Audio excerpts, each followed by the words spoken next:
طب انا علاج طبيعي وبدرس فارما يا دكتور، يعني كده ليا ان انا ادي المريض دواء لو احتاج؟ طيب انت كدكتور علاج طبيعي لازم يكون عندك معرفة بالفارما والادوية، لان ده هيساعدك انك تعمل شغلك كويس جدا. طيب ازاي؟ انت مثلا المريض لما يكون جاي وداخل عليك وواخد دواء معين، لازم انت تكون عارف الدواء ده عشان تحطه في بالك وانت بتشتغل معاه. في ادوية زي الادويه اللي لها علاقه بالاعصاب او الكورتيزول او اي ادويه ممكن تاثر على الجهاز العصبي، دي لازم تكون حاططها في بالك، لان هي هتاثر على التمرين بتاعك، على شده التمرين، على الحركات اللي انت هتعملها. طيب حاجه مثلا زي ان واحد مثلا يكون عنده مريض ضغط او سكر، ده لازم تكون عارف ان هو مريض ضغط او سكر وبياخد ادويه ايه. ليه؟ لان ده ممكن يسبب له دوخه، او ان انت ما تقدرش تقرا العلامات الحيويه بتاعته. يعني ازاي؟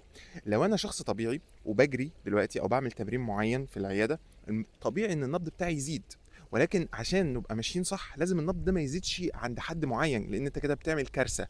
طيب مريض الضغط ده بيعمل ايه؟ ده بياخد حاجه اسمها بيتا بلوكر، يعني بياخد ادويه بتظبط او بتظبط عضله القلب بتاعته، ان نبضه ما يزيدش مثلا عن ما بين 60 و70. فممكن هو يكون بيجري وانت شايف النبض بتاعه 70، ولكن هو بيتعب ومرهق، بس انت مش قادر تقرا الموضوع ده، فبتقراه عن طريق حاجات تانية توضح لك ان الشخص ده تعب ولا لسه.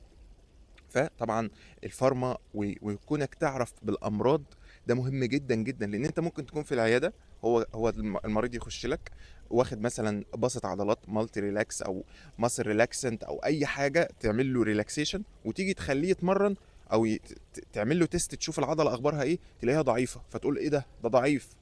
لا، اساله هو خد ادويه ايه، هتلاقي ان ده الادويه دي هي اللي سببت ضعفه، عشان تبقى بتعمل اسسمنت وشغل كويس جدا من غير ما تتوه ومن غير ما تغلط.